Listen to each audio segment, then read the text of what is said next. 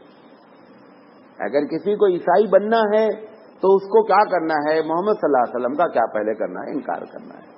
کسی کو یہودی بننا ہے تو اس کو عیسیٰ علیہ السلام کا کیا کرنا ہے؟ انکار کرنا. ایسے سارے کے سارے لوگ ہیں، حتیٰ کہ ہمارے یہاں یہ پہلا تصور. دوسرا تصور ان لوگوں کا تھا کہ ہمارے ایریے کے نبی ہیں، آریہ والے اپنے نبی، ایران والے اپنے نبی. نبی کے امداد پر میں اللہ تعالیٰ قرآن میں کہتا ہے لِكُلِّ قَوْمٍ ہاد، ہم نے ہر نیشن کے لیے، ہر ملک کے لیے ایک نبی بھیجا، ایک علاقے میں نبی، چاہے ہم اس کے بارے میں جانتے ہوں یا نہیں جانتے. اس لیے ہمارے جو علماء محتاط رہتے ہیں، جو زبان کھولتے اور قلم چلاتے ہوئے ڈرتے ہیں، وہ کہتے ہیں کہ رام ہیں، کرشن ہیں، ان کے بارے میں آپ زبان نہیں کھولیں. یہ ہو سکتا ہے کہ اپنے وقت کے یہ نبی رہے ہوں، تاریخی لحاظ سے ہمارے پاس ثبوت نہیں ہے، لہذا ہم نہ تصدیق کرتے ہیں نہ تکذیب کرتے ہیں. ہم ٹھیک ہے، ایک شخصیت ہے، جو تم پیش کر رہے ہو وہ ہم نہیں مانتے کہ ایسی شخصیت ایسا کام کرتی ہے. اگر کرشن کوئی نبی ہیں تو کرشن کنہیا نہیں ہو سکتے، وہ کیریکٹر کے سب سے اونچے مالک ہوں گے. تو اللہ کے رسول صلی اللہ علیہ وسلم کو اللہ نے بتایا لِكُلِّ قَوْمٍ ہاد، کہ ہر قوم کا ایک نبی ہے. ایران میں بھی نبی آیا ہوگا، ہندوستان میں بھی نبی آیا، چین میں بھی نبی آیا، عرب میں بھی نبی آیا. کہیں زیادہ آئے کہیں کم آئے. جہاں زیادہ شرارت کرتے وہاں زیادہ نبی آئے، جہاں کم شرارت والے تھے وہاں کم نبی. لہذا یہ دوسرا. پہلا تصور کیا؟ کہ ہر نبی کو ماننا ہے. یہ پہلا تصور ہمارے رسول نے پوری امت کو پاس کیا، مکے سے لے کر کے اپنی مدنی زندگی کے آخری لمحے تک.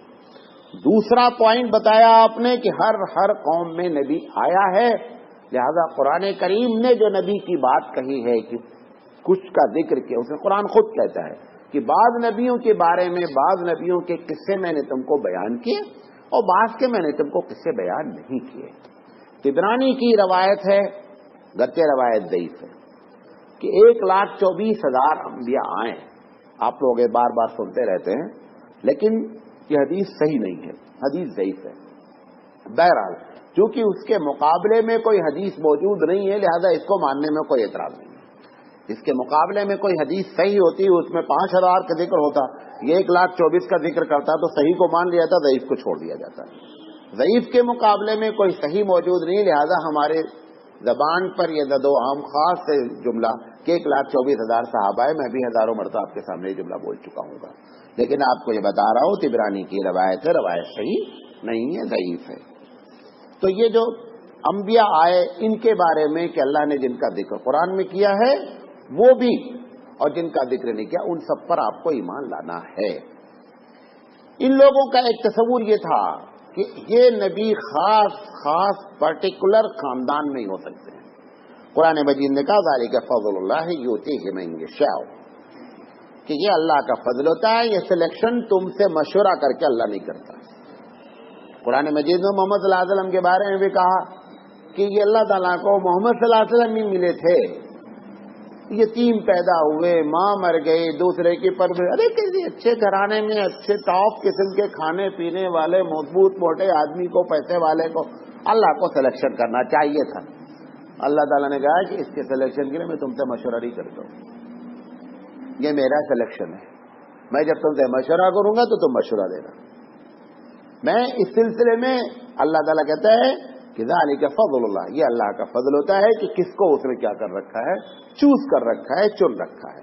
تو یہ کانسیپٹ بھی کیوں نبی کریم صلی اللہ علیہ وسلم کے ماننے میں یہودیوں کو یہ بھی ایک اعتراض تھا کہ یہ اسحاق علیہ السلام کے خاندان میں کیوں نہیں پیدا ہوئے، یہ اسماعیل علیہ السلام کے خاندان میں کیوں پیدا ہوئے، لہذا ہم ان کو نبی نہیں مانیں گے. اس پر قرآن مجید نے کہا یہ اللہ کا فضل ہوتا ہے، جس کو چاہتا ہے وہ اختیار دیتا ہے. نبی کسی خاص علاقے، کسی رنگ، کسی زبان کے لیے خاص نہیں ہے، اللہ جس کو چاہتا ہے چنتا ہے. یہ تصور بھی آپ نے دیا. سب سے بنیادی تصور یہ دیا ہے کہ نبی گناہوں سے پاک ہوتا ہے.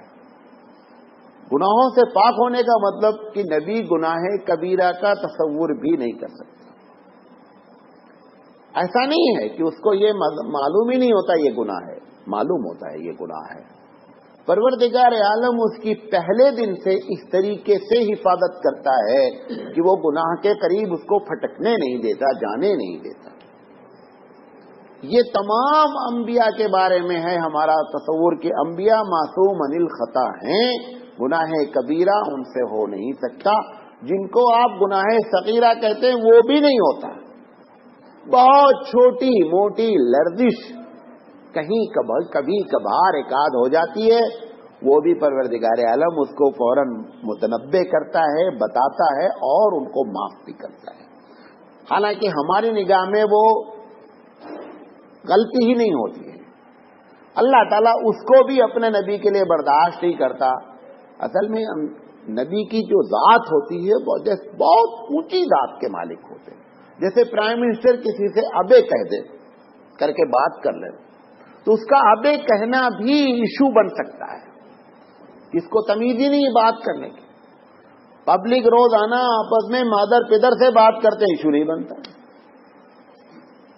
تو یہ ہوتا ہے کہ انبیاء کو پروردگار عالم چاہتا ہے کہ وہ چھوٹی سی بھی حرکت نہیں ہونی چاہیے، اور اگر کبھی ہو جاتی ہے تو پروردگار عالم اس کو معاف کر دیتا ہے. لیکن گناہ کبیرہ یا گناہ جس کو ہم صغیرہ بھی کہتے ہیں وہ بھی نبی اس سے کیا ہوتا ہے، بری ہوتا ہے. یہ تصور جب دیا نبی کریم صلی اللہ علیہ وسلم نے تو اس کی ہندوؤں پر دست پڑی، اس کی ایرانیوں پر دست پڑی، اس کی عیسائیوں پر دست پڑی. لوط علیہ السلام کے بارے میں غلط نظریہ، سلیمان علیہ السلام کے بارے میں غلط نظریہ، داؤد علیہ السلام کے بارے میں، یہ ساروں کو قرآن مجید نے کہا کہ یہ سب میرے خاص بندے ہیں اور یہ سب کیا ہیں، معصوم عن الخطا ہیں. یہ تصور آپ نے دیا. حالانکہ عیسائی عیسیٰ علیہ السلام کو بولتے ہیں کہ معصوم عن الخطا ہیں، لیکن وہ بھی کہتے ہیں کہ وہ اتنی ہی چیز کی اوبیڈینسی کرتے ہیں، فرما برداری کرتے ہیں جتنی فرما برداری لکھی ہوئی ہے. حتیٰ سید سلیمان ندوی نے تو یہاں تک لکھا ہے کہ عیسیٰ علیہ السلام کے بارے میں لکھا ہے کہ عیسیٰ علیہ السلام اپنی ماں کی فرما برداری نہیں کی. اس میں لکھا ہے کہ آپ باپ کی فرما برداری کریں. لہٰذا اس میں انہوں نے دیکھا جو 10 کمانڈمنٹ کہلاتے ہیں اس میں باپ کی فرما برداری کا ذکر ہے، ماں کی فرما برداری کا ذکر ہی نہیں ہے. سلیمان علیہ السلام کے بارے میں انہوں نے کفر تک کی بات کہی، قرآن مجید کو انکار کروانا پڑا اللہ کے رسول کی زبان. وما کفر سلیمان، کہ سلیمان نے کفر نہیں کیا، کیا بکتے ہو تم.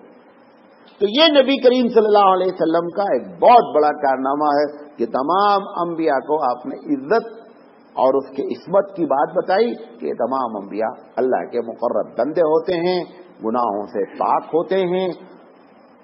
ہمارے نبی کریم صلی اللہ علیہ وسلم کے بارے میں تو ہمارے پاس تاریخ ہے، بقیہ کے بارے میں ہمارے پاس مستند تاریخ نہیں ہے، لیکن نبی کریم صلی اللہ علیہ وسلم کے بارے میں تو تاریخ ہے کہ پیدائش سے لے کر کے اور آپ کی وفات تک نبوت کا اعلان کر کے 40 سال میں ہوا. اس 40 سال میں بھی آپ سے کوئی ایسی بات نہیں ہوئی جو گناہ نہیں، جو اخلاقی لحاظ سے بھی غلط ہو، اخلاقی لحاظ سے بھی غلط ہو، وہ بھی نہیں ہوئی. اللہ کے رسول نے آپ کی کیا کی حفاظت فرمائی. آپ کو ایک مرتبہ بتایا تھا کہ آپ جب بکری چراتے تھے تو ایک دن مکے میں کوئی پارٹی تھی. اللہ کے رسول صلی اللہ علیہ وسلم نے کہا کہ آج جا کے دیکھتے ہیں پارٹی میں کیا ہوتا ہے. اللہ کے رسول آئے، اس نے بتایا کہ اس سے کہا کہ آج تم چلے جانا، کل 2 دن پارٹی تھی، ایک دن ہم چلے جائیں گے، ایک دن تم چلے جانا. کہا ٹھیک. اللہ کے رسول آئے، یہاں پر اپنا پارٹی واٹی کا انتظام ہو رہا تھا. سورج ڈوبنے کے بعد اللہ کے رسول سو گئے. اللہ سلا دیا، پوری پارٹی ہو گئی، جو بھی ہوا ہوگا ڈانس پانس اس میں سب کچھ ہوتا تھا، شراب بھی چلتی رہی ہوگی، ڈانس. اللہ کے رسول سوتے رہے. جب وہ خیمہ اکھڑ گیا صبح تو ان کی نیند ٹوٹی. اب یہ صبح گئے تو بولا کہ ہاں رپورٹنگ پوچھا کیا بھائی، انہوں نے کہا ایسی سی بات ہے میں تو سو گیا. اچھا کل پھر میں جاتا ہوں، پھر آپ کو صحیح بات بتاتا ہوں کیا ہوتا. دوسرے دن پھر اللہ کے رسول آئے، پھر اللہ نے کیا کر دیا، سلا دیا. یہی ایک واقعہ ہے، بقیہ کوئی واقعہ نہیں ہے جس میں اللہ کے رسول کو پروردگار عالم نے پوری رات سلائے رکھا اور کوئی ایک بات بھی آپ کے کان میں پڑی تھی. آپ کو معلوم ہی نہیں کہ کیسے ڈانس ہوتا ہے یا انہوں نے کیا حرکت کی، کچھ بھی اللہ کے رسول کے علم میں نہیں ہے۔ اللہ نے اس طرح اپنے نبی صلی اللہ علیہ وسلم کی حفاظت کی، ہمارے پاس اس کی تاریخ مستند موجود ہے۔ ہم اس بنیاد پر قیاس کرتے ہیں کہ جتنے انبیاء ہیں ہر انبیاء کو پروردگار عالم نے محفوظ رکھا ہے، گرچہ ہمارے پاس تاریخ نہیں موجود ہے لیکن ہم اس بات کا عقیدہ رکھتے ہیں۔ اس کے بعد نبی نے تصور دیا کہ جب یہ معصوم عن الخطا ہیں لہذا ان کی تکریم پوری امت پر لازم ہے۔ عزت احترام جو لازم کیا اس کی لائن کھینچی۔ ہوتا نا، آپ کو اس دن بتایا تھا کہ شرک کہاں سے شروع ہوتا؟ شرک شروع ہوتا ہی ہے عزت اور احترام کے غلو کرنے میں، ایکسٹریم اتنا کہ اللہ کی نافرمانی ہو جاتی ہے۔ لہذا آپ نے عزت اور احترام کی بات کی اور وہ لائن کھینچی کہ یہاں تک ہی عزت ہونی۔ وہ لائن کیا ہے؟ وہ لائن یہ ہے کہ اللہ کے مقابلے میں نبی نہیں آ سکتا۔ اللہ اللہ ہے، نبی نبی ہے۔ کیوں؟ عیسیٰ کا تجربہ نبی کریم صلی اللہ علیہ وسلم کو موجود تھا کہ عیسیٰ کے احترام میں عیسیٰ کو خدا بنایا گیا۔ عزیر کے بارے میں اللہ کے رسول کا تجربہ تھا، قرآن مجید نے ذکر کر رکھا تھا، آپ کو معلوم تھا قرآن کے ذریعے کہ عزیر کو اللہ کا بیٹا بنایا گیا۔ پورے عرب میں ابراہیم علیہ السلام کی تکریم یہاں تک پہنچی کہ ان کا بت بنایا گیا۔ اسماعیل کی تعظیم اور تکریم اتنی پہنچی کہ ان کا بت بنایا گیا۔ یہ ساری چیزیں آپ کے نوٹیفیکیشن میں تھیں، لہذا اللہ کے رسول صلی اللہ علیہ وسلم نے اس کی حد کھینچی کہ یہ سارے، غور سے سنیے گا یہ جملہ، یہ جتنے بھی ہیں انبیاء ان کی پوجا نہیں ہو سکتی۔ نمبر 1، عبادت کے لائق صرف رب ذوالجلال ہے، بقیہ کوئی نہیں ہے۔ نمبر 2، یہ جو کچھ کرتے ہیں سب اللہ کے حکم سے کرتے ہیں، ان کا ذاتی پاور نہیں ہے۔ کیا مطلب؟ اس کو حلال کر دیں، اس کو حرام کر دیں، اس کو چھوڑ دیں، اس کو پکڑ دیں، کسی کو معاف کر دیں۔ اللہ کے رسول صلی اللہ علیہ وسلم کے پاس ایک کیس آیا، چوری کا کیس۔ اللہ کے رسول رونے لگے۔ جب ہاتھ کاٹنے کی بات آئی اللہ کے رسول کے آنسو ٹپکنے لگا۔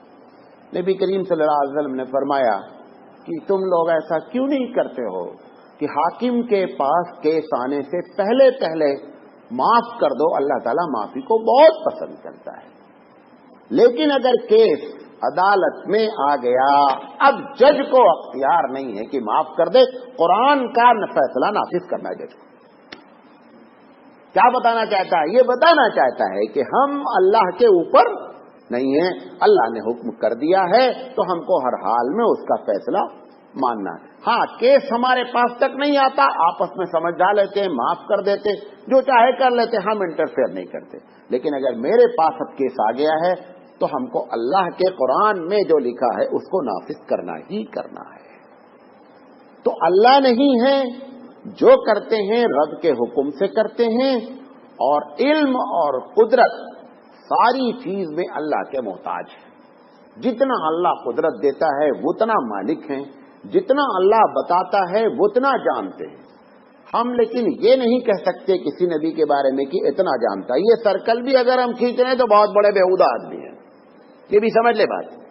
انبیاء کے علم کے کا سرکل کھینچنا کہ انبیاء اتنا جانتا ہے، یہ بہت بڑا بیوقوف آدمی جو یہ باتیں کرتا ہے۔